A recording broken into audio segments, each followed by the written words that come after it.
Hello everyone, मेरी हिंदी कहानियाँ में आप लोगों का स्वागत है। आज की कहानी है शहर की जेठानी गांव की देवरानी। कहानी अगर पसंद आए तो वीडियो को लाइक और सब्सक्राइब जरूर करना। चलिए कहानी शुरू करते हैं। आज मोनी 2 महीने की बीमारी की छुट्टी के बाद पहली बार ऑफिस जा रही थी। मोनी को देवरानी बीनू ने अपने हाथों से मोनी के लिए टिफिन तैयार किया था।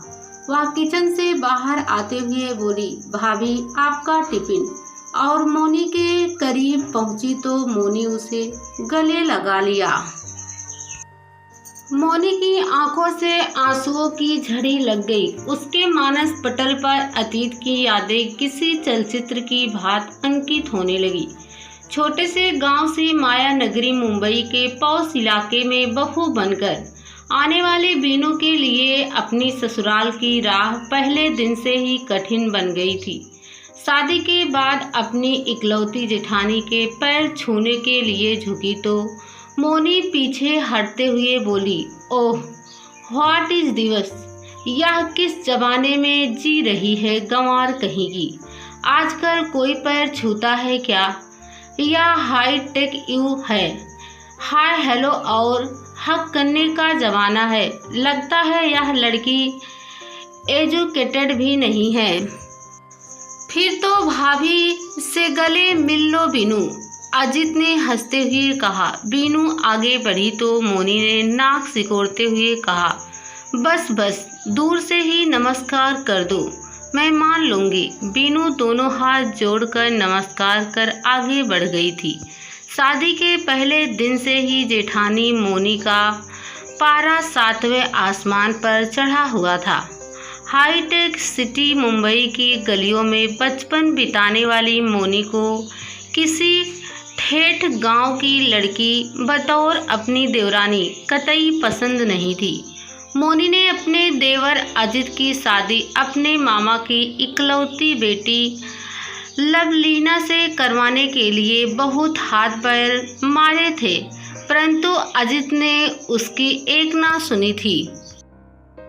लवलीना मॉडलिंग करती थी और शहर के स्थानीय फैशन शोज में नियमित रूप से शरीक होती थी।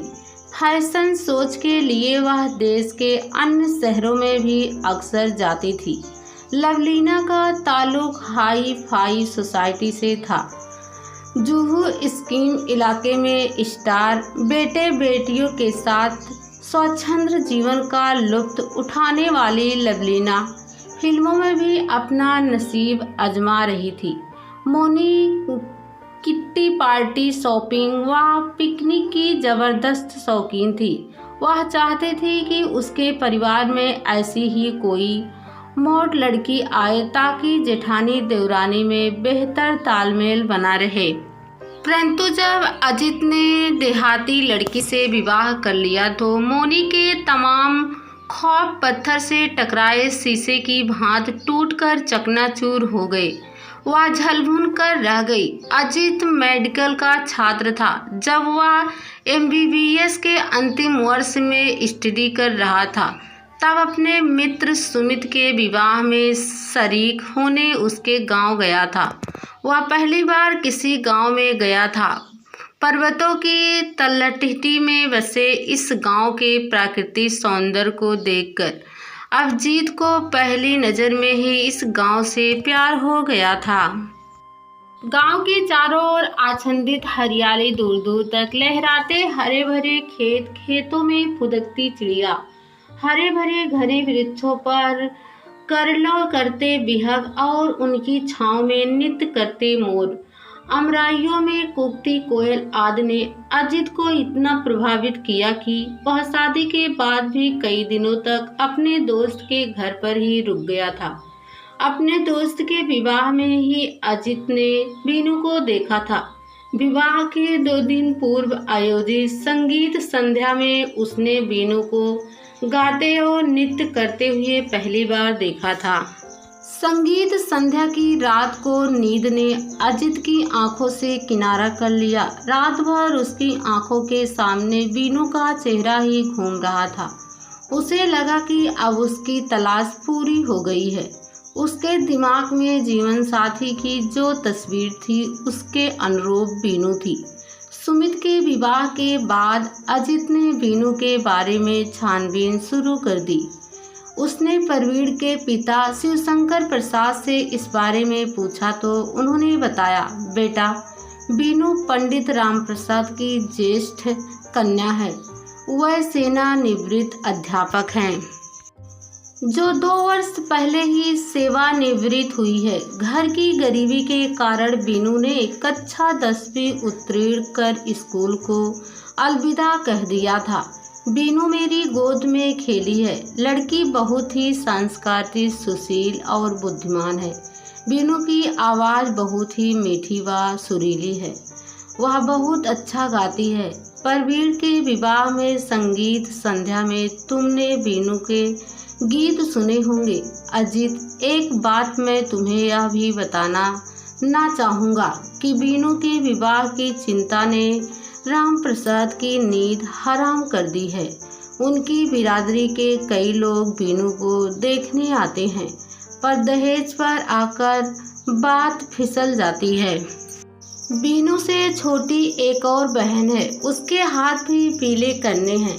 गत वर्ष पंडित जी की पत्नी का अल्पावधि बीमारी के बाद आकस्मिक निधन हो गया था। उन्होंने इलाज में पैसे पानी की तरह बहाया, पर उसे बचा ना सके। पंडित जी की पत्नी का निधन क्या हुआ, इस परिवार के रीढ़ ही टूट गई। शिवशंकर प्रसाद ने अजित के कंधे पर हाथ रखते हुए कहा, बेटे अजित, पंडित जी मेरे बहुत अच्छे मित्र हैं। उनकी दोनों बेटियां सुंदर, सुशील और सुसंस्कारित हैं। अगर बीनू तुम्हें पसंद है और उसे अपना जीवन साथी बनाना चाहते हो तो मुझे पंडित जी से बात करने में प्रसन्नता होगी। शिवशंकर प्रसाद की बातों से अजित के मन में लट्टू फूट रहे थे। वह जल्दी से जल्दी मुंबई जाकर इस संबंध में अपने माता पिता से बात करना चाहता था। शिवशंकर ने अल्पा विराम के बाद कहा, बेटा कोई निर्णय लेने से पहले अपने माता पिता से एक बार बात जरूर कर लेना। हो सके तो उन्हें एक बार यहाँ लेकर आ जाना। जरूर अंकल, मैं कोई निर्णय लेने से पूर्व माता पिता से ज़रूर बात करूँगा और मुझे पूरा विश्वास है कि मेरी पसंद ही मेरे माता पिता की पसंद होगी। अंकल, बीनू तो मुझे पहली नज़र में ही पसंद आ गई थी। मैं ऐसा ही लड़की को अपनी जीवन संगिनी बनाना चाहता हूँ, जिसका मन स्वच्छ कांच की तरह पारदर्शक हो, जिसके आर पार सहज देखा जा सकता है। बीनू का मन ताल के स्वच्छ जल की तरह निर्मल है, जिसके भीतर सहजता से झांककर तल को देखा जा सकता है। अंकल, सुमित के विवाह के दौरान हमारी कई बार मुलाकातें हो चुकी है। मैं कल ही मुंबई जा रहा हूँ। आप चाहे तो बीनू के पापा से बात कर सकते हैं। अजित उत्साहित होकर बोल रहा था। ठीक है, मैं कल ही पंडित जी से बात कर लेता हूँ, शिवशंकर ने कहा। अजित ने मुंबई पहुंचकर जब अपने मम्मी पापा और भैया भाभी से इस बारे में बात की तो मोनी भाभी क्रोधित हो गई। उन्होंने नाराजगी व्यक्त करते हुए कहा, अरे अजित, मैंने तो लवलीना से तुम्हारे लिए बात कर रखी है। मुंबई जैसे शहर में गांव की अशिक्षित और गंवार लड़की लाकर समाज में हमारी नाक कटवाओगे क्या? अरे भाभी, मैंने आपसे पहले ही कह दिया था ना कि मुझे लवलीना पसंद नहीं है। मेरी और उसकी सोच में ज़मीन आसमान का अंतर है।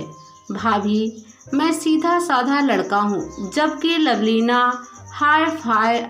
अजित मुस्कुराते हुए और कुछ कहने जा रहा था, मगर मोनी ने अजित की बात काटते हुए कहा, क्या बुराई है लवलीना में? दिखने में किसी हीरोइन से कम नहीं है। अच्छी पढ़ी लिखी है, ऊंचे खानदान की है, हाई सोसाइटी से ताल्लुकदार रखती है। भैया, तुम्हें ऐसा लड़की दिन में चिराग लेकर ढूंढने से भी नहीं मिलेगी। कहते हुए मोनी मुंह फुलाकर बैठक से चली गई। अरे भाई, उसे अपनी पसंद की लड़की से शादी करने दो ना, तुम अपनी पसंद उस पर क्यों थोप रही हो? अजित के बड़े भाई रोहन ने मोनी को समझाते हुए कहा, लेकिन तब तक मोनी अपने कमरे में जा हो चुकी थी। 2 ही दिनों बाद अजित अपने माता पिता को लेकर बीनू के गांव पहुंच गया। बीनू सभी को पसंद आ गई। अजित की मम्मी ने तो बीनू के हाथ में शगुन भी दे दिया। चट मंगनी और पट विवाह हो गया। मोनी की नाराजगी के बावजूद बीनू इस घर की बहू बनकर आ गई। बीनू को विवाह के पहले दिन से ही अपनी जेठानी मोनी की नाराजगी का शिकार होना पड़ा था। वह बात बात पर बीनू पर ताने कसती, लेकिन बीनू ने मानो विनम्रता का चोगा पहन लिया हो। वह मोनी के तानों पर चूतक न करती, चुपचाप सहन करती रही। बीनू जानती थी कि शब्द से शब्द बढ़ता है, सो उसके लिए इस वक्त खामोश रहना ही उचित है। उसे विश्वास था कि समय सदैव एक समान नहीं रहता, यह परिवर्तनशील है। एक दिन उसका भी वक्त बदलेगा। समय बीत रहा था। मोनी एक सरकारी बैंक में नौकरी करती थी, सो वह हमेशा अपना टिफिन खुद बनाकर सुबह 9 बजे अपनी स्कूटी से बैंक चली जाती थी और शाम को 5 बजे के आसपास लौटती थी। बीनू से मोनी इस कदर नाराज थी कि वह उसके हाथ की चाय तक नहीं पीती थी। मोनी के बैंक जाने के बाद ही बीनू का किचन में प्रवेश होता था। बीनू के सास ससुर मोनी के तेज तर्रार स्वभाव से भली भांति परिचित थे, सो वह हमेशा खामोश ही रहते थे। सब कुछ ठीक चल रहा था, पर किसी को क्या पता था कि कोई अनहोनी उनके दरवाजे पर जल्दी ही दस्तक देने वाली है। एक दिन शाम को बैंक से लौटते वक्त किसी टेम्पो ने मोनी की स्कूटी को पीछे से जोर से टक्कर मार दी। मोनी ने हेलमेट पहना हुआ था, इसलिए उसके सिर पर चोट नहीं आई, मगर उसके दाएं हाथ और बाएं पैर पर गहरी चोट आई थी। किसी भले व्यक्ति ने अपनी कार से मोनी को नज़दीक के अस्पताल में पहुंचाया था। अस्पताल से फोन आते ही अजित और बीनू तुरंत अस्पताल पहुंचे। मोनी के पति रोहन ऑफिस के काम से भोपाल गए हुए थे। अजित ने देखा कि मोनी आईसीयू में है। डॉक्टरों ने बताया कि वह अभी बेहोशी की अवस्था में है, कुछ देर में उन्हें होश आ जाएगा। हेलमेट की वजह से उनके सिर में कोई चोट नहीं आई, मगर वह घबराकर बेहोश हो गई है। उसके हाथ और पैर में गहरी चोट लगी है, फ्रैक्चर भी हो सकता है।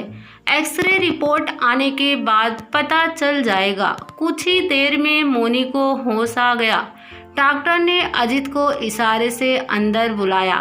अजित ने मोनी को बताया कि वह बिल्कुल ना घबराए, उनके हाथ और पैर में ही चोट लगी है, सिर में कहीं चोट नहीं आई है। एक्सरे से मालूम पड़ जाएगा कि फ्रैक्चर है या नहीं। कुछ ही देर बाद डॉक्टर ने एक्सरे देखकर अजित को बताया कि मोनी के दाएं हाथ और बाएं पैर में फ्रैक्चर है। उन्हें करीब 1 सप्ताह अस्पताल में रहना पड़ेगा। अजित ने फोन द्वारा रोहन को घटना की जानकारी दे दी। करीब 2 सप्ताह के बाद मोनी को अस्पताल से छुट्टी मिली। अजित और बीनू के साथ मोनी घर पर आई। घर के दरवाजे पर मोनी को रोककर बीनू ने कहा, भाभी, अब तुम अपने लिए पानी का गिलास तक नहीं भरोगी। डॉक्टर ने वैसे भी आपको पूरे 2 महीने आराम करने की सलाह दी है। फिर आपके एक हाथ और एक पैर पर प्लास्टर चढ़ा है, सो आपको अब आराम की सख्त ज़रूरत है। आज से आप मुझे कोई भी और किसी प्रकार का काम करने के लिए कहने में कोई संकोच नहीं करोगी, ऐसा मुझसे वादा करो। तभी आपको मैं घर के अंदर आने दूंगी। यह कहने के साथ ही बीनू बीच दरवाजे पर खड़ी हो गई। मोनी की आंखों से आंसू छलक पड़े। उसने बीनू को एक हाथ से अपनी ओर खींचते हुए उसका माथा चूम लिया और रुंधे कंठ से बोली, बीनू मुझे माफ़ कर देना। मैंने तुम्हें ना जाने क्या क्या कहा और तुम्हें बेवजह परेशान भी बहुत किया। तुम पिछले 2 सप्ताह से सब कुछ भुलाकर मेरी सेवा में सम्मिलित हो गई है। इतनी सेवा तो अपना भी कोई नहीं करेगा। बीनू, तुम्हें इस घर में आए अभी 7 महीने ही हुए हैं, पर तुमने अपनी मृदुल बाड़ी और विनय भाव से हम सबका दिल जीत लिया। मुझे अजित की पसंद पर गर्व है। बीनू, तुम्हारे बर्ताव से एक बात मेरी समझ में आ गई कि गांव की लड़की अशिक्षित हो सकती हैं, मगर असंस्कारित नहीं। तुम पारिवारिक एटिकेट्स की जीती जागती मूर्त हो। बीनू प्लीज, पहले तुम मुझे माफ़ कर दो, तो ही मैं घर में प्रवेश करूंगी।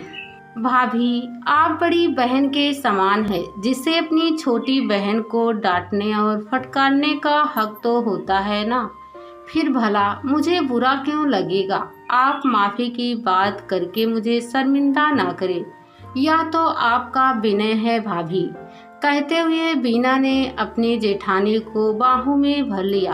अरे भाई, देवरानी और जेठानी की डायलॉग बाजी खत्म हो गई हो तो हम अंदर चले क्या? मुझे और अजित को जोर से भूख लगी है।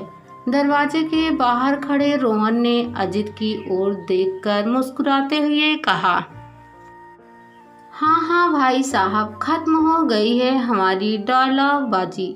आप सब भीतर आइए। मैं भाभी को अपने कमरे में बिठाकर आप सभी के लिए चाय नाश्ता बनाती हूँ। कहते हुए बीना ने अपने दोनों हाथ मोनी की तरफ बढ़ा दिया, जिन्हें उसने कसकर पकड़ लिया और धीरे धीरे बीना का सहारा लेते हुए अपने कमरे की ओर बढ़ने लगी।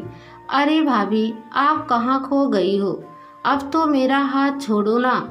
आपने कब से इसे कसकर पकड़ रखा है? आपको बैंक जाने में देर हो रही है, बीना ने कहा। ओह सॉरी बीना, मैं तो अतीत में पहुंच गई थी। कहते हुए मोनी ने बीना के हाथ से टिफिन लिया और अपने पति रोहन के साथ धीरे धीरे सीढ़ियों से उतरने लगी।